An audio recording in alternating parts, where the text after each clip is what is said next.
안녕하세요. 사실가의견입니다. 10월 11일 자료고요. 오늘도 증시가 큰 폭으로 하락하고 있네요. 이게 저번 주에 발표된 미국의 고용 지표를 보고 시장에서 여전히 되게 고용 지표가 탄탄하다, 시장이 타이트하다 하면서 연준의 긴축 정책에 변화가 없을 것으로 지금 보고 있는 거죠. 그러면서 계속해서 긴축을 더 하면서 예정되어 있던 점도표에 찍혀 있던 그 4.5를 향해서 달려가는 게 예, 그걸 이제 보고 시장이 이렇게 지금 급격하게 빠지고 있는 건데 생각보다 변동성이 굉장히 큰 상태로 보입니다. 제가 이거 저번 영상에서 말씀드렸던 거죠. 페드의 피봇은 금리 인하는 죽음이다. 과거에 금리 인하하고 나서 한참 뒤에 이제 증시의 바닥이 나왔다. 그러니까 페드가 피봇하는 게 절대 증시에는 좋은 게 아니다라는 걸 말씀드리려고 요거를 그때 제가 말씀을 드렸던 거고 일단 제가 봤을 때는 첫 번째 국면은 그 경기 침체 투자 3단계에서 1단계는 이제 거의 종료가 됐죠. 그래서 더 이상 이제 지수 투자는 하지 않을 거고요. 그 이유는 제가 생각했던 것보다 훨씬 변동성이 심하게 빠지고 있는 상태고 10월, 11월을 요때쯤에서 나올 뭐 중국 시진핑의 3년임 확정이라던가 그리고 좀 뭐 중간 선거도 있고 근래에 보이고 있는 변동성이 생각보다 너무 심하게 움직이고 있어서 뭐 언제든 급등이 나오거나 급락이 나오거나 하는 게 뭔가 예상을 하는 자체가 지금은 약간 넌센스가 돼 버렸어요. 그래서 오히려 뭐 지수 방향에 대한 걸로 투자하는 것보다는 차라리 현금을 들고 좀 기다리면서 장기 국채를 천천히 모아가는 게 좋아갈 것으로 보고 있어요. 그러니까 이 주식은 이제 아예 그냥 거들떠도 안 보고 좀 떠날 예정입니다. 오히려 좀 이번에 반등이 나오면서 큰 폭으로 상승하면 인버스 쪽에다 좀 넣어볼까 했는데 지금 제가 놀고 있는 돈들이 있으니까 그 돈을 좀 인버스 쪽에다 태울까 했는데 그것보단 그냥 아예 여기 그냥 건들지 않을 예정이에요. 어, 지금 최근에 나오고 있는 거 보면 고용시장에 대한 얘기가 많이 나오죠. 그래서 그거에 대한 이야기를 오늘 좀 하려고 합니다. 그래서 필립스 곡선과 베버리지 곡선 이 두 가지에 대한 이야기를 할게요. 이건 제가 6월 14일에 올렸던 올해 중순에 올렸던 뭐 한 세 번째 영상 정도였던 것 같은데 그 영상이에요. 필립스 곡선 얘기를 했던 거고 여기 보시면 인플레이션을 낮추려면 실업률의 상승은 불가피하다. 필립스 곡선을 이용한 향후 경기 전망과 투자 전략으로 요거를 영상을 올렸었고 조회수가 그래도 이게 좀 잘 나오면서 제가 좀 빨리 성장을 했던 것 같아요. 유튜브 채널이. 여기 보시면 예. 그냥 연준은 이 필립스 곡선 가지고 지금 정책을 피고 있는 거고 올해 내내 그냥 요거 그냥 그대로 따라가고 있는 거예요. 이제 와가지고 사람들이 고용시장에 굉장히 주목하고 있지만 사실 저는 진작부터 고용시장 가지고 그 얘기를 하고 있었어요. 이건 나중에 꼭 못 보신 분들 있으면은 뒤에 가셔서 제가 6월 14일에 올렸던 영상인데 제가 이때는 좀 그냥 무식하게 이때는 유튜브를 할 생각이 없었어요. 이건 그냥 제가 같이 이 하고 있는 300분이랑 세미나 줌 가지고 제가 세미나 진행했었거든요. 그래서 그 세미나 한 영상 못 보신 분들 그냥 공유하려고 올리는 자리로 유튜브를 썼던 거예요. 그래서 이게 보시면 1시간 20분짜리 영상이에요. 근데 뭐 다 보실 필요는 없고 요 앞쪽에 있는 필립스 곡선 관련된 얘기만 좀 잘라서 보시면 될 것 같아요. 제가 왜 이 금리가 이렇게까지 치솟을 것이라고 예상을 했었고, 그래서 요 아래 보시면 TBT는 국채 금리가 올라간다는 거에다 베팅하는 거예요. 심지어 곱하기 두 배로. 그 장기 금리 20년짜리가 곱하기 두 배 인버스를 쳤던 게 요때 상황입니다. 그다음 나스닥 인버스 쳤던 거고. 그래서 경기 침체를 무조건 유도한다라는 그때 제가 이 말 했을 때 시장 그 막 커뮤니티나 이런 데서 엄청 그 악플이 되게 많았었어요. 어떻게 연준이 경기 침체를 의도하냐 무슨 말 같지도 않은 소리 하지 마라 이런 거였는데 맞죠 지금 이제 와서 보면 의도적으로 지금 실업률을 올리려고 끌어올리려고 하고 있는 거고 이제 와가지고 고용 시장에 다들 막 주목하고 있지만 정작 중요했던 거는 과거 예, 진작부터 이거에 대해서 우리는 눈치를 채고 움직였으면 되는 거예요. 제가 사실 상반기부터 잘 투자 전략을 짜왔던 거는 이게 제일 주요했어요. 굉장히 교과서적인 경제 이론이에요. 이 중앙은행이 필립스 국선에 따라서 금융정책을 움직이는 게 굉장히 교과서적인 예, 투자 방법이었어요. 그래서 저는 사실 올해 내내 투자하는 게 저는 좀 편했어요. 수익률도 진짜 되게 좋았고 그 이유가 확실히 빨리 움직였어요. 시장보다 빨리 움직였고 그 근거로 들었던 게 예, 이런 경제 지표들인데 그 중에서도 그냥 이 필립스 곡선이었어요. 그래서 요거는 꼭 돌아가셔서 한번 보셨으면 좋겠어요. 제가 어떤 근거로 이 필립스 곡선 때문에 파월이 계속해서 이 금융정책을 긴축으로 당겨서 올라갈지에 대한 이야기를 했던 건데 예, 보시면 좋겠어요. 이거 아마 CPI 나오기 전이었을 거예요. 요 아래에 보시면 요 필립스 구선이 우선 뭔지 다시 한번 설명을 드릴게요. 인플레이션이랑 실업률이랑 중앙은행은 이 두 가지를 가지고 컨트롤을 합니다. 목표가 두 개예요. 고용시장, 인플레이션. 금융정책을 긴축으로 당기면 실업률이 올라가고 완화 기조로 돌리면 인플레이션이 올라가고 그 두 가지 사이에서 적절한 기준금리를 찾아가는 게 이제 중앙은행이 할 일인 건데 그러니까 연준이 할 일, 미국 중앙은행이 할 일인 거죠. 그 두 가지를 왔다 갔다 조율을 하는 건데 그 두 가지는 실업률을 잡으려면 실업률을 이제 올리면 인플레이션이 내려오고 그러니까 인플레이션을 잡으려고 하면 불가피하게 실업률이 올라갈 수밖에 없고 실업률을 떨구기 위해서는 인플레이션이 올라갈 수밖에 없고 요 두 가지가 반비례하다라는 예, 그 곡선입니다. 그래서 요 아래에 보시면 지금 US 인플레이션이에요. 요 파란색 차트 이 라인 차트를 보시면 예, 그냥 딱 반비례로 움직이는 거예요. 데칼코마니처럼. 물론 이 점선으로 되어 있는 이 실업률 같은 경우에는 지금 3.5까지 내려오면서 이 도트로 되어 있는 거는 오른쪽 Y축 참고하시면 됩니다. 그 다음에 파란색 라인은 왼쪽 참고하시면 되고 CPI 지금 급등해서 올라가 있죠. 실업률은 쭉 해서 빠져서 있죠. 인플레이션을 잡으려면 실업률을 끌어올릴 수밖에 없는 거예요. 근데 최근에 나오고 있는 인플레이션이 빠지고 있는 거고 실업률은 굉장히 후행해요. 단순히 1개월 후행하는 게 아니라 내가 실직을 하게 되면은 이 사람이 실직자입니다라는 판단을 내리는 데까지 몇 달이 후행한다고요. 그래서 실업률이 후행 지표라고 말씀을 드리는 거예요. 그래서 이제 선행 지표로서 실업률에 대해서 선행으로 발생되는 게 신규 그러니까 주간 신규 실업 수당 청구 건수를 통해서 실업률에 대해서 먼저 이제 선행적으로 움직일 수 있는 거고 그건 이제 뒤쪽에서 다시 설명을 드릴게요. 이 필립스 고성 그냥 그대로 인플레이션을 내리기 위해서는 실업률을 끌어올려야 되는 건데 최근 나오고 있는 지표에 대해서 예, 제가 봤을 때는 뭔가 의미 있는 변곡점들이 나왔어요, 분명히. 그 이야기가 이 베버리지 곡선이에요. 베버리지 곡선은 뭐냐면 구인율과 실업률은 반비례한다라는 얘기를 하고 있는 거예요.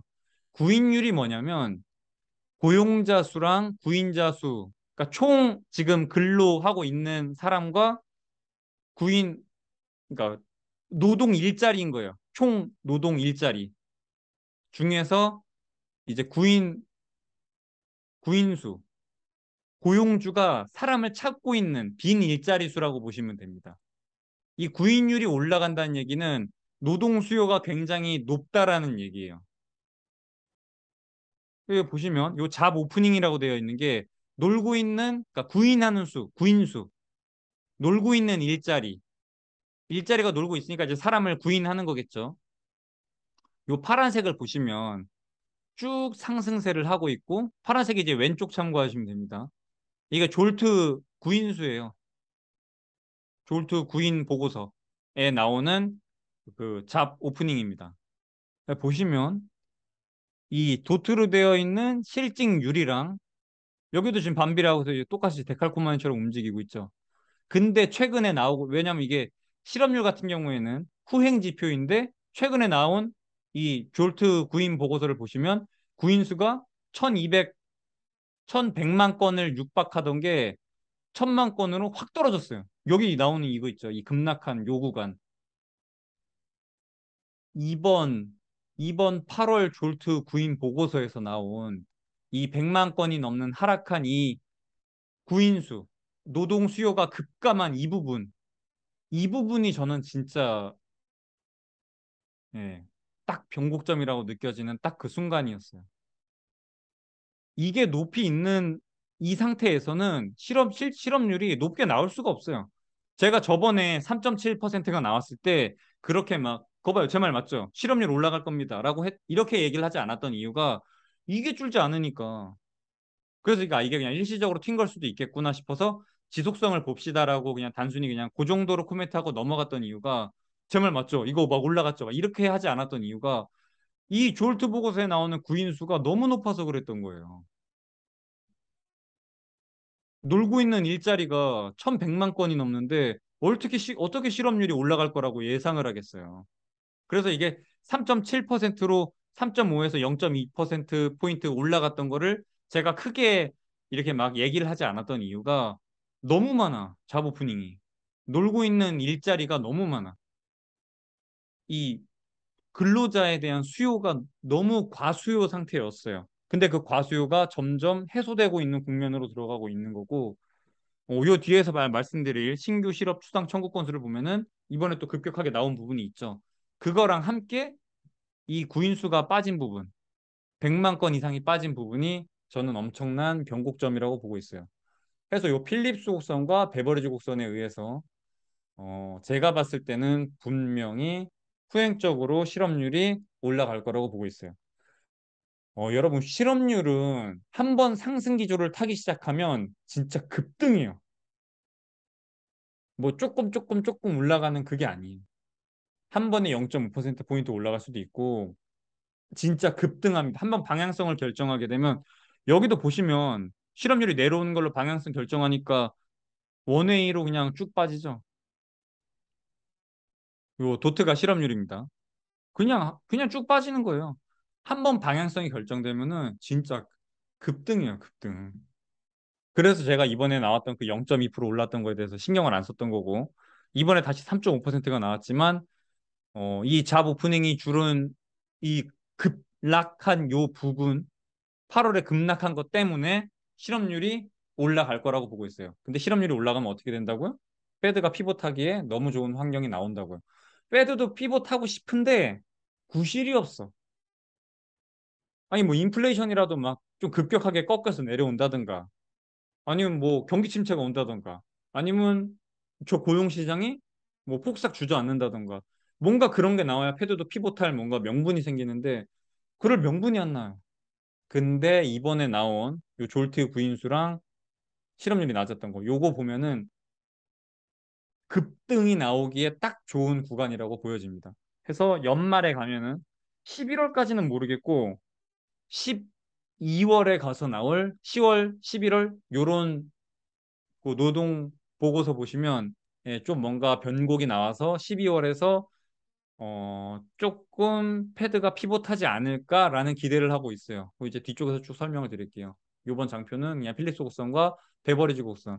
굉장히 교과서적으로 움직인다라는 얘기를 말씀드리고 싶은 거예요. 여러분, 제가 뭐 대단한 뭐 그런 거 가지고 얘기를 하고 있는 게 아니라 원래 중앙은행은 이 필립스 곡선 가지고 금융정책을 결정할 뿐이에요. 인플레이션 줄이기 위해서 실업률 올리려고 긴축으로 돌리는 거고. 그 왔다 갔다 아주 간단한 교과서적인 얘기예요. 요건 한번 돌아가서 한번 보세요. 제가 예전에 6월에 올렸던 거예요. 그다음 베버리지 곡선에 의해서 구인율이 내려오면 실업률이 올라갈 수밖에 없어요. 근데 그 구인율이 이 구인수가 지금 빠지면서 구인율이 내려왔죠? 실업률 올라갑니다. 무조건 올라갑니다. 굉장히 교과서적인 거예요. 근데 실업률은 후행적이라고요. 후행이어가지고 조금 더 뒤에 나타나겠지만 연말에 가면은 분명히 실업률이 급등하는 게 나올 거라고 저는 보고 있어요, 지금. 근데 시장이랑 좀 다르죠. 근데 시장의 그런 컨센은 중요하지 않아요. 상반기에도 제가 맞았고 이번에도 제가 맞을 거라고 보고 있어요. 시장과 제 전망이 달라질 때 큰 투자 포인트가 분명히 나왔었어요. 그게 올해 내내 이렇게 오고 있는 거고 저의 높은 수익률을 예, 만들고 있는 거예요. 근데 되게 좀 허무하지 않아요? 그냥 교과서에 나오는 이런 아주 간단한 이론으로 움직이는 건데. 물론 맞추진 않았죠, 지금. 근데 저는 분명히 12월, 11월에 가서 한번 봅시다. 11월에 나올 10월에 뭔가 고용지표라던가 12월에 나올 11월 고용지표. 요 두 곳에서 뭔가 변곡이 전 나올 거라고 보고 있어요. 그걸 보고 페드가 이제 피봇할 거라고 보고 있는 거고. 그래서 장기 국채 쪽으로 숨자고 얘기를 하는 거예요. 향후의 고용 전망이 어떻게 될지 얘기를 이제 하는 건데. 실업률 왼쪽 하단에 있는 것부터 볼게요. 실업률 쭉 빠졌어요. 작년 10월에 비해서 되게 높았죠. 4.6%였는데. 여기서 쭉 빠져서 내려오는 건데, 보시면 실업률 되게 높았죠. 네, 요거 레전드 지금 똑같은 겁니다. 이 작년 10월부터 제가 쭉 잘라온 거예요. 후행적으로 움직이는데, 이번에도 보시면 여기 8월 부근부터 해서 쭉 빠졌죠. 그래서 이게 내려온 거예요. 제가 이 상승세가 꺾여서 내려오는 거를 보고서 이번에도 그냥 실업률 가지고 뭐가 나오진 않겠구나 싶었던 거고 이 3.7%가 일시적이라고 생각했던 이유가 이 주간 신규 실업 수당 청구 건수 이게 굉장히 선행하는 지표예요. 매 주마다 발표가 되다 보니까. 근데 이게 꺾여서 내려오잖아. 근데 어떻게 실업률이 올라간다라고 얘기를 하겠어요. 그래서 제가 이번에 변곡 나왔습니다. 막 이렇게 부황부황하지 않았던 이유가 이게 꺾여서 내려가는 것 때문에 그랬던 거예요. 근데 이거 지금 어떻게 됐어요? 큰 폭으로 상승했죠. 물론 의미 있는 뭔가 큰 뭔가 변곡이 나오는 거는 30만 건 이상 나가야 돼요. 그건 맞아요. 근데 이번에 쭉 하락하던 부분이 뛰어 올랐고 이거는 아마 잭슨홀이랑 9월 FOMC에서 나왔던 굉장히 긴축으로 돌린다는 거에 대해서 그게 좀 반영돼서 일자리가 많이 그러니까 실직자가 많이 나오지 않았을까 싶어요. 당연히 요번 주에 나오는 것도 봐야겠죠. 요번 주에 나오는 거 한번 보고 또 얘기를 해야 될 텐데 이 지속성이 중요한 거고 상승세로 돌려서 나갈지에 대한 게 저는 궁금한 거예요. 근데 문제는 오른쪽 상단에 있는 이 졸트 구인수 일자리 제공수를 보면은 하락하고 있었는데 1117만 건에서 1000만 건으로 훅 내려온 거. 이 100만 건 이상 갑작스럽게 빠진 이 부분이 엄청난 변곡을 만들어낼 거라고 저는 보고 있는 거예요. 이거 비농장 급여라고 나와 있는데 그냥 논팜 고용지수라고 보시면 됩니다. 고용지수도 사실 빠지고 있어요. 하락하고 있죠, 분명히. 작년 10월 대비해서는 하락하고 있는 추세를 유지하고 있는 걸로 보시면 됩니다. 하락하고 있어요, 분명히. 9월 노동보고서. 제가 요거 들고 온 이유는 여기 보시면 파트타임 고용이 되게 늘어나고 있어요. 질이 안 좋은 일자리가 질이 안 좋은 고용이 풀타임이 아니라 파트타임. 파트타임 고용이 굉장히 많은 수를 차지하고 있는 거예요, 지금. 6월, 7월, 8월. 이게 올라오고 있는 거는 어떻게 보면은 좀 양질의 일자리보다는 조금은 그런 일자리가 많이 늘어났다라고 보시면 되는 거고. 요 노동 보고서는 미국 노동부라고 검색하셔서 미국 노동부에 들어가면은 한 20페이지, 30페이지 되는 이런 노동 보고서가 올라와 있어요. 이거는 제가 단톡방에도 올려드렸었는데 한번 보실게요. 이게 제가 잘라온 거예요, 차트들. 이게 다 이렇게 상세 테이블이 존재합니다. 이건 토탈이고, 여기 보시면 요 참여율, 경제활동 참여율, participation rate 나와 있는 거, 경제활동 참여율이에요. 보시면 참여율이 좀 빠졌어요. 0.1%포인트 빠지긴 했는데, 여전히 코로나 이전에는 한 33%, 34% 정도에 아직은 못 미치고 있어요. 코로나 이제 끝났죠, 사실. 그리고 여기 인플로이드 나와 있는 거고 이 아래 보시면은 실직률 나와 있죠. 3.7%에서 3.5%로 빠졌고 이번에 요런 거 이제 정리가 되어 있는 건데 보시면 이게 인종별로 정리가 되어 있는 거를 제가 긁어온 거예요. 여기 뭔가 좀 특이점이 좀 있어서 제가 일부러 들고 온 겁니다. 보시면 요 히스패닉, 화이트, 백인, 아시안, 그다음 블랙, 흑인 뭐 이렇게 인종별로 나눠져 있는 거예요. 뭐 당연히 화이트 아시아는 그렇다 치고 히스패닉이랑 블랙이 보통은 이제 아까 요 전 장표에서 제가 말씀드렸던 그 파트타임 고용이 늘고 있다. 이런 부분들. 좀 질적으로 조금 안 좋은 일자리에 많이 사람들이 채워지고 있다라는 부분들.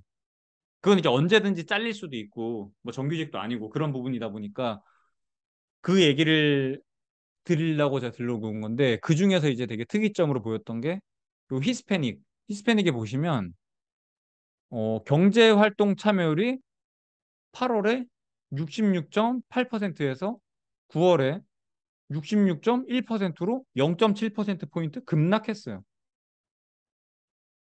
이 보시면 경제활동 참여율이 급락했어요. 근데 실업률도 당연히 빠졌거든요. 그러니까 구직 활동 자체를 포기하는 거예요. 이 실업률이라는 거는 내가 일자리를 찾으려고 하는데 내가 그럴 노동 의사가 있음에도 불구하고 일자리를 못 갖는 사람들을 실업자라고 분류를 합니다. 그러니까 이 노동 의사가 있는 사람 중에서 일자리를 갖지 못한 사람이 실직자인 건데 노동 의사조차도 없는 사람으로 빠져버리는 게 이 경제활동 참여율이 이렇게 급락한 걸로 나타난 거예요. 그러니까 이 사람들이 히스패닉계 사람들이 아우 이건 뭐 그냥 애초에 내가 뭐 잡지를 못하겠다. 이 자부를 찾지를 못하겠다라고 구인을 포기한 거예요. 저는 그렇게 해석을 했어요. 이 노동 참여율이 급락한 거에 대해서. 보시면 에이시안도 많이 빠졌죠. 여기는 조금 올랐고 히스패닉계가 굉장히 급락했어요. 0.7%포인트면. 이거 되게 큰 폭으로 변동성이 있었던 거예요. 근데 8월에 보시면 7월 대비해서 또 급등을 했었죠. 근데 제가 생각했을 때 요 변곡이 온 게 딱 긴축을 더 강하게 가져간다라는 그 잭슨홀 미팅과 9월의 FOMC 때문에 그 두 가지가 이 노동 고용주들에게 뭔가 이게 경기가 진짜 경기 침체로 들어가겠구나 구인을 조금 포기하는 이제 해고를 늘린 거죠 어떻게 보면 그러면서 이제 발생되고 있는 이 히스패닉계에서 나오고 있는 이 경제활동 이탈이 이 경제활동 참여율이 급락한 거에 대한 방증이라고 저는 보고 있습니다. 그래서 좀 좀 의미하는 바가 있다고 보여져요. 마냥 진짜 9월 이 고용지표 자체가 굉장히 좋다라고만 얘기하기에는 조금 무리가 있지 않나.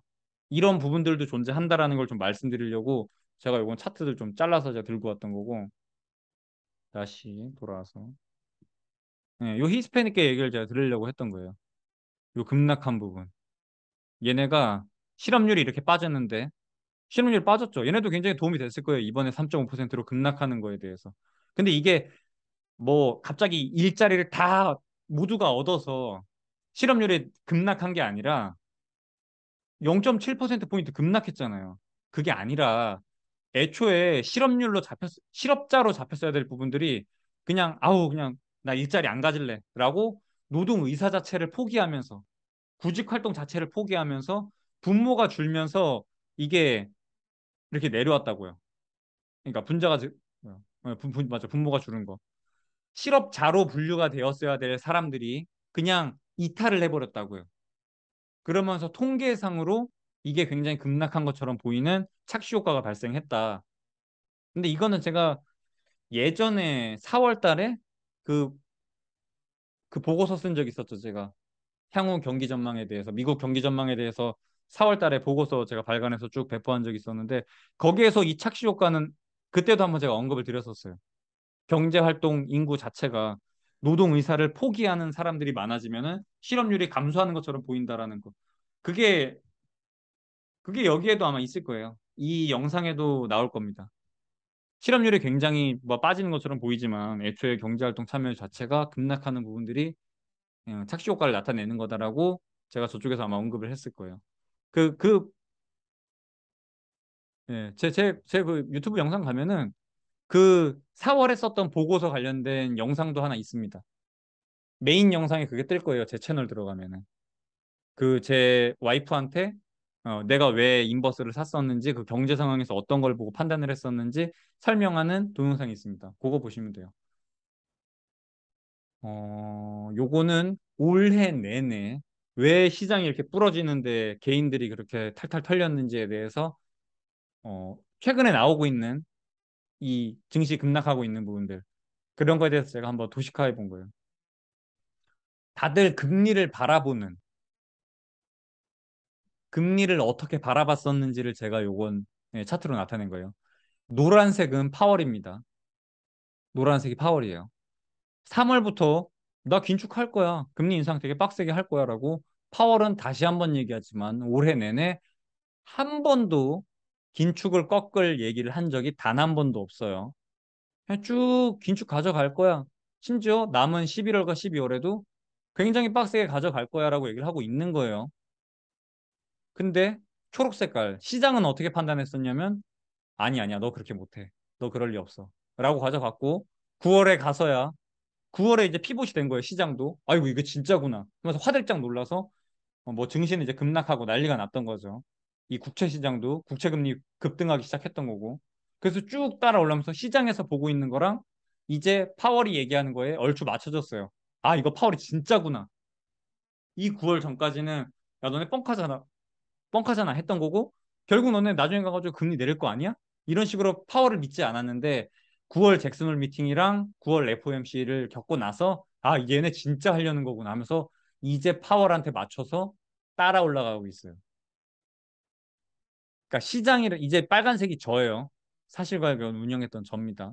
저는 연초부터 굉장히 긴축을 돌릴 거라고 얘기를 했었던 거고 파월이랑 쭉 같이 온 건데 이제 조금 달라졌어요. 저는 분명히 11월과 12월에서 파월 시장이 이제 예상하고 있는 거대로라면은 75bp 한 번, 50bp 한 번. 이게 지금 거의 확실시되고 있어요. 그냥 압도적으로 확실시되고 있어요. 11월 75, 12월 50bp. 이게 확정적으로 되어 있는데 저는 그 두 번 중에 한 번을 파월이 꺾을 거라고 보고 있어요. 가령 11월에 50bp, 12월에 50bp, 혹은 11월에 75bp, 12월에 25bp. 시장의 컨센과 대비해서 25bp 한 번 부러지는 그 상황이 연출되지 않을까라고 생각하고 있어요. 저는 지금 그걸 피봇이라고 보고 있는 거예요. 시장의 생각과 다르게 단 한 번만 부러져 주면 돼요. 단 한 번만. 시장의 예상과 다르게 단 한 번만, 25bp 한 번만 들 올리면 엄청난 피봇이 되지 않을까라고 생각돼요. 제가 지금 말씀드리고 있는 거는 주식시장이랑 관계없어요. 저는 이미 두 번째 단계로 넘어와 있는 거고 국채 금리를 얘기하고 있는 거예요. 시장이 얼마나 파월을 믿지 않았는지는 이 미국 2년물, 미국 10년물 요거만 보셔도 알 수 있어요. 올해 3월에 올해 3월에 10년물 금리 얼마였는지 보세요. 1.6이었어요. 1.7? 이러고 앉아 있었어요. 그게 쭉 올라와서 5월에도 보시면 3%도 안 됐어요. 지금 4%까지가 있죠. 향후 전망, 금리 전망에 대해서 3%에 머물러 있었다고요. 심지어 여기 쭉쭉 중간에 한 번씩 빠지죠. 해서 2.5에서 뭐 두 번이나 지금 반등해서 올라갔던 건데 그러니까 안 믿었던 거예요, 시장이. 너 나중에 가지고 금리 내릴 거야라는 거를 여기 한 번, 여기 3.5까지 올라갔다 쭉 추락했던 여기 한 번. 경기 침체 오면은 너네 금리 내릴 거잖아. 이때가 경기 침체 우려 불거졌었던 거기에요. 6월. 쭉 내려와서 2.5까지 다시 한 번 내려왔었어요. 3.5까지 갔던 게. 쭉 내려왔다가 이제서야 이제 쭉쭉 올라가기 시작해서 9월 FOMC 겹치면서 지금은 뭐 거의 4%까지 올라와 있는 거죠. 시장이 바라보고 있는 이 미국 연준의 금리 컨센이 전혀 안 맞았던 거예요, 파월이랑. 그러니까 이 개작살이 나고 앉아 있는 거예요. 근데 그래도 제가 전망했던 거는 이 엄청난 긴축에 대해서 얘기를 드렸던 거고. 근데 다시 한번 이 파월이 하는 얘기랑 시장이랑 저랑 괴리가 생겼어요. 시장은 이제 와가지고 파월을 따라가고 있는데 저는 이제 와서 저렇게 못 올리겠다라는 거를 이제 얘기를 하고 있는 거예요. 이제 피봇이 나올 시점이다라고 시장은 먼저 피봇 얘기를 했던 거고 어이구 이제 아니네 하면서 9월 FOMC 잭슨을 겪으면서 이제서야 파월 따라가고 있는 거고 저는 10월, 11월, 12월에 25bp 정도 시장의 컨센과 다른 금리 인상이 나오지 않을까라고 생각하고 있습니다. 그거에 대한 이유는 뭐 뒤쪽에서 다시 한번 설명을 드릴게요. 그러니까 쉽게 얘기해서 시장이 쫄았어야 돼요. 정확히 말씀을 드리면. 이제 막 오늘도 보니까 막 많이 빠지고 있죠. 한번 확인해 볼까요? 예, 1% 가까이 빠지고 있는데 나스닥이 지금 뭐 나스닥 선물 기준으로 1,800까지 와 있네요. 16,700이었나? 거의 17,000에서 11,000까지 왔죠. 이 개박살이 나는 동안에 생각해 보세요. 이 중간중간에 얘 파월을 안 믿었잖아요. 파월이 나 이렇게 올릴 거야라고 하면 좀 쪼는 척도 하고 했어야 되는데 아니 아니야 너네 그렇게 안 할 거야. 예로 들자면 아빠가 몽둥이 들고서 애 어? 땡깡 부리는 장난감 사달라고 땡깡 부리는 애한테 몽둥이 가지러 가고 막 하면 애가 이제 그때선 쫄아가지고 아버지 잘못했어요. 다신 안 그럴게요. 보채지 않을게요. 뭐 이렇게 했어야 아버지가 좀 때리다가도 이제 좀 얘가 이렇게 또 반성을 하는구만 하면서 적당히 때리고 끝낼 텐데 아이 뭐 몽둥이 가지러 가는데 설마 때리겠어? 설마 때리겠어? 이러고 있는데 이제서야 때리니까 그때 와가지고 쫄아가지고 이제 아버지 잘못했습니다 하고 있는 그런 그림이 되고 있는 거예요 지금. 이제서야 시장이 아버지 잘못했어요 하면서 하고 있는 건데 이게 진작에 나왔으면 아마 파월이 이렇게까지 강하게 하지는 않았을 거라고 저는 생각해요. 근데 파월이 강하게 한다고 했음에도 불구하고 올해 연초부터 해서 쭉 시장은 에이 설마 때리겠어? 설마 때리겠어 했는데 진짜 때리게 된 거예요 이제 와서. 그냥 적당히 아버지한테 아버지 잘못했습니다 하고 적당히 두들겨 맞고 이제 방에 들어가서 울면서 잠들면 아버지가 이제 밤에 쓱 들어와서 빵댕이에다 이제 안티프라민 발라주면서 어 아버지랑 화해하는 이런 그림이 되고 다음날 이제 아버지 퇴근길에 장난감 딱 들려있는 이렇게 그냥 해피엔딩으로 딱 끝나는 게 됐어야 되는데 아버지가 몽둥이 들고 있는데도 거기다 대고 때릴 수 있으면 때려보세요 하고 앉아있으니 파월이 계속해서 긴축을 이렇게까지 땡겨 올라간 거라고 저는 생각합니다. 시장이 애초에 믿지 않고 쫄지 않았던 게 지금의 이 상황을 유발했다고 저는 생각해요. 적당히 내려올 줄도 알고 했어야 되는데 너무 올랐어요, 너무. 근데 이제 와가지고는 부러지고 있으니까 제가 봤을 때는 파월이 원했던 대로 시장이 이제서야 파월 말을 듣고 있는 상황이니까 이제는 피봇이 되지 않을까라고 생각해요. 이제 안티프라민 발라줄 때가 됐다고. 봅시다. 우리 이제 장기 국채를 모아갈 건데 저는 지금도 괜찮다고 생각하지만 제가 늘 말씀드리지만은 10월 말에 발표되는 이 3분기 고용 비용 지수가 어떻게 될지가 그것까지 보고 움직입시다라고 얘기를 하고 있는 거예요. 그래서 지금은 한 10%, 20%, 30% 정도 천천히 분할 매수해서 TLT, 그다음에 한국 장기채 들고선 좀 대기를 했으면 좋겠고 고용 비용 지수가 어떻게 되는지에 따라서 우리의 이 장기채 투자 전략을 짜는 게 좋을 거라고 지금 보고 있어요. 그래서 그때까지는 조금 스테이 했으면 좋겠어요. 오늘도 보면 4%까지 올라왔죠. 근데 이게 어떻게 될지 몰라요. 왜냐? 지금 영국에서 난리가 났죠. 이 총리, 이 수장 하나 잘못 뽑으면 나라, 야, 천하의 영국이, 웃기잖아요. 이거 뭐, 어디 뭐, 소말리아예요, 이거? 아니, 신흥국도 아니고, 지금 4.5%가 넘어가 있어요. 야, 천하의 금융대국 영국이 이 꼴이 나고 있어요. 그래서 제가 보는 장기국채가 우리한테 유리하게 돌아설 장기국채 가격이 뛴 상황이 되려면 첫 번째, 선진국에서 뭔가 금융위기가 와야 돼요. 두 번째, 경기 침체. 미국의 실업률이 올라간다던가 하는 뭔가 그런 게 나오면 패드의 피봇이 나올 거라고 보고 있고 세 번째, 인플레이션. 가장 목표 타겟인 인플레이션이 내려오는 거. 요 세 가지가 우리한테 가장 좋은 그거라고 보시면 돼요. 호재라고 보시면 됩니다. 장기국채 투자에 있어서. 첫 번째 금융위기 같은 경우에는 아시다시피 영국 이 트러스 총리 하나 잘못 뽑아두니까 천하의 금융대국 영국이 지금 디폴트 얘기가 나오고 앉아 있는 거죠. 많이 보셨죠? LDI 관련돼 가지고는 영상 많이 보셨을 테니까 제가 굳이 부가 설명을 드리진 않을게요. 아무튼 연기금 쪽에서 국채금리가 급등하면서 마진콜 얘기가 나오고 앉아 있는 거고 그 국채금리가 급등한 이유는 트러스 총리가 이제 세금을 줄인다고 해서 세금이 줄면은 결국에는 이 국가가 필요로 하는 재정을 충당하는 부분을 국채 발행을 통해서 해야 되기 때문에 국채 발행량이 늘어나다 보니 국채 금리가 올라갈 수밖에 없었어요. 그래서 그걸로 인해서 마진콜이 나오면서 여기도 지금 뭐 말도 안 되는 상황이 지금 나오고 있는 거고 중국은 부동산 위기. 근데 저는 중국은 조금 덜하지 않을까 싶어요. 중국에서 뭔가 그 선진국에 뭔가 딱 크러쉬가 나올 거라고 생각하고 있지는 않습니다. 누가 뭐래도 중국은 중국이에요. 사회주의는 사회주의인 거고 막을 수 있어요, 이거는.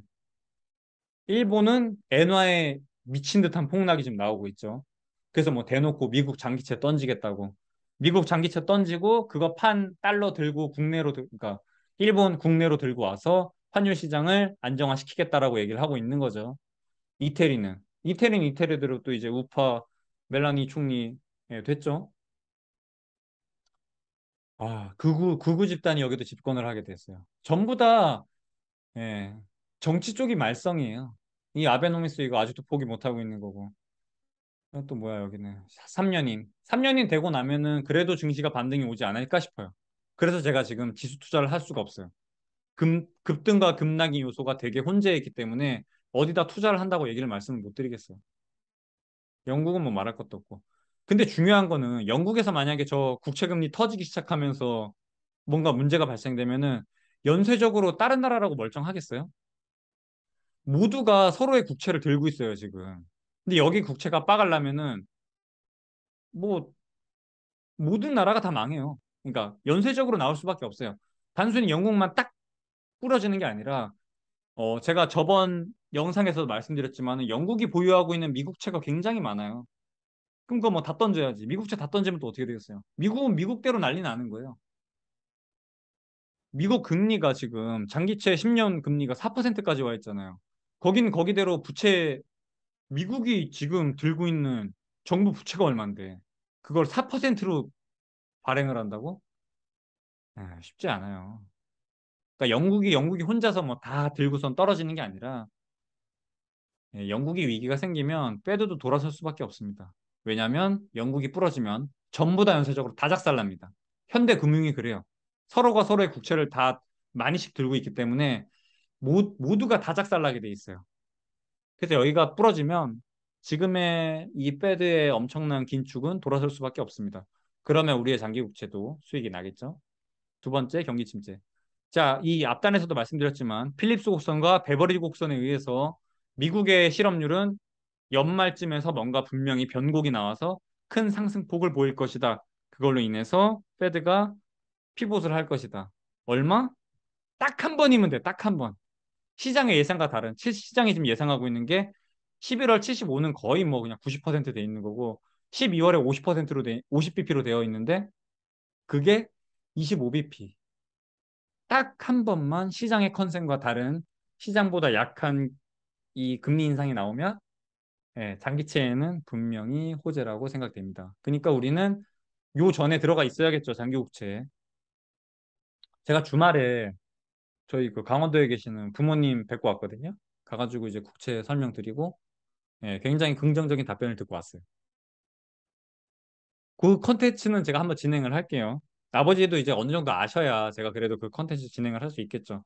아버지가 현금을 좀 많이 들고 계셔가지고 지금 다 예금들 생각하고 계시더라고요. 그래서 장기 국채 쪽으로 넣을 생각입니다. 그거 아버지 설득해가지고 그거 컨텐츠를 제가 진행을 한번 할게요. 그리고 어제는 장인 장모님 만났는데 예, 거기서도 말씀을 드렸어요. 저희 장인 장모님이 그래도 예, 장인어른이 사업을 하셔가지고 현금이 좀 많아요. 그 조조소 사장님입니다. 그래서 현금이 좀 많은데 그 부분을 현금 유동성을 좀 그쪽으로 해서 내년에 이제 박살나는 자산 시장에서 같이 주워 담는 거 어떻겠습니까? 라고 제안을 드렸는데 굉장히 긍정적인 답변을 받았어요. 근데 제가 생각했던 것보다 11월 안에는 분명히 11월까지 보는 것도 괜찮아요. 11월 FOMC까지 보고 그 다음에 11월 FOMC 뭐 11월 초에 있으니까 그 뒤에 아마 제가 생각하는 두 번째 국면에서 장기 국채 매입이 끝나는 시점은 11월 중순 정도로 보고 있습니다. 그때까지는 풀매수 때리고 대기 타다 보면 설령 연말에 제가 생각했던 이 25bp의 부러짐이 나오지 않아도 내년으로 넘어가면은 분명히 피봇이 나올 수밖에 없다고 저는 보고 있어요. 동결만 해도 됩니다. 그 실업률 폭증 얘기를 드렸던 거고 인플레이션은 당연히 지금 내려오고 있는 거예요. 물론 저기 오펙에서 갑자기 감산 얘기 나오면서 다시 유가가 좀 올라가고 있는 부분이 있지만 근래에 나왔던 그 케이스 실러 미국 주택 가격 지수에 지금 몇 년 만에 처음으로 하락했어요. 상승세가 주는 게 아니라 처음으로 부러졌어요. 내려왔다고요, 가격이. 우리나라는 뭐 진작부터 지금 내려오고 있었어. 왜냐면 변동금리니까 우리나라는. 이 금융 정책이 긴축으로 당겨가는 게 우리나라는 바로바로 와닿는 건데 미국은 90% 이상이 고정금리니까 천천히 나오고 그 천천히 나오는 게 가장 마지막에 나왔던 그 8월 케이스 실러 지수에서 보였다. 그것만 봐도 후행적으로 이제 렌트비가 내려오기 때문에 예, 인플레이션 내려오는 거는 어쩔 수가 없어요. 무조건 내려옵니다. 근데 하나 걸리적거리는 게 ECI, 인플로이먼트 코스트 인덱스. 예, 고용 비용 지수. 그 분기마다 발표되는데 그거 하나 보고 진행합시다라고 제가 제안을 드리고 있는 거고. 그거까지 보고 하면 될 것 같아요. 근데 저 말고도 이제 장기국채 얘기를 많이 하더라고요. 다른 사람들도 나와가지고. 너무나 안전한 수익이 확보돼서 그래요. 근데 여러분 진짜 지금 이렇게 주식 물리고 하면은 이 장기국채가 좋은 걸 알아도 살 돈이 없어요, 사람들이. 그거 하나 잘 생각해 보셔야 돼요. 물리고 물리고 물리고 해서 물 타고 물 타고 해서 이미 그 사람들 유동성은 다 손발이 묶여 있는 상황이에요. 우리 정도 되니까 그나마 이 장기국채 사러 갈 돈이 유동성이 남아 있는 거지. 근데 제가 세금 때문에 저희 부모님 같은 경우에는 억 단위로 살 거여서 장기 국고채를 직접 매입할 거예요. 세금 때문에. 채권을 직접 매입할 겁니다. ETF 같은 경우에는 예. 아무래도 그 양도세를 내야 되는 부분이 있기 때문에 세금 때문에 근데 여러분이 막 억 단위로 막 그렇게 가지고 계신지를 제가 몰라가지고 그 정도의 유동성이 확보되는지를 모르겠어요. 근데 저도 국고채 지금 직접 매입을 할 예정이고 저희 아버지도 저희 장모님도 예, 다 직접 매입할 생각이에요. 억 단위로 들어가야 되기 때문에. 예, 그래서 오늘 준비한 거는 여기까지고요. 가장 중요한 거는 누가 뭐래도 필립스 곡선과 베버리지 곡선에 의해서 장기적으로 볼 것도 없어요. 한 분기 안으로 내년 1분기까지 적어도 실업률의 급등이 나올 거라고 저는 보고 있습니다. 여러분 제가 이거 진짜 잘 맞췄어요. 예?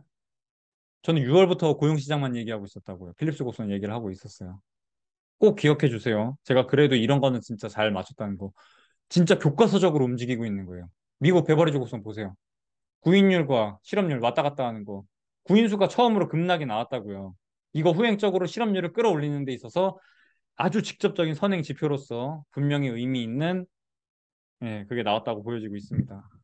사람들이 이거 생각보다 신경을 안 쓰더라고요. 이 졸트 구인수도 신경 잘 안 쓰고 저기 고용비용 지수도 그렇고 근데 분명히 남들은 잘 안 보고 있지만 되게 유의미한 지표고 뭐 남들이 신경 안 쓰는데 우리만 보면은 더 좋죠 뭐.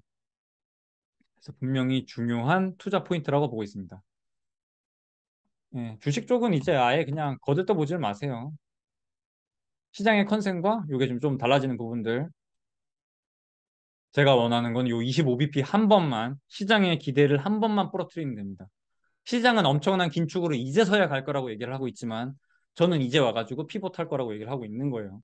저는 여기에 분명히 투자 포인트가 있다고 보고 있는 거고. 이게 나중에 가가지고 만약에 금융위기가 와서 영국 국채가 갑자기 급등하면서 뭔가 난리가 난다고 하면 우리가 샀던 장기 국채들도 다 급등하면서 국채 가격은 급락할 수 있어요. 근데 그 급락이 되면 진짜 모든 나라가 문제가 될 수밖에 없어요. 모든 연기금이 문제가 될 수밖에 없고 모든 보험사가 문제가 될 수밖에 없기 때문에 그 금리 급등한 거를 끌어내리기 위해서 패드가 피봇할 수밖에 없습니다. 그러니까 순간적으로 그게 크러쉬가 나올 수는 있지만 버티면 돼요, 그냥. 뭐 그렇게 막 큰 그게 아닙니다. 지금처럼 막 10년물에 4%까지 올라가고 이럴 수 있는데 충분히 괜찮아요, 여러분. 그래서 요거 이상이고요. 제가 요거 말고 좀 잔소리할 부분들이 있는데 회사채 관련돼 가지고 제가 사자고 하는 거는 명심하세요. 장기 국채입니다. 회사채가 아니에요. 저희 막 퇴직연금 상담하러 와가지고 저 또, 저 퓨처, 에셋 와가지고 회사채 팔아넘기려고 막 우리 저기 막 동료분들한테 팔고 앉아 있던데, 아, 진짜 너무 마음에 안 들어요. 그거 관련된 건 제가 다음 영상에서 한번 다루도록 할게요. 예, 회사채 절대 사지 마세요. 채권 뭔 줄 알고 사야지. 오늘은 이상 정리하도록 하겠습니다. 여러분 주식 절대 나이브하게 때릴 자리 아닙니다. 똥인지 된장인지 찍어보지 말고 똥이든 된장이든 의미 없어요. 둘 다 짜서 못 먹으니까 애초에 찍어 먹지 먹어보지 마세요. 여기까지 하겠습니다. 빠잉.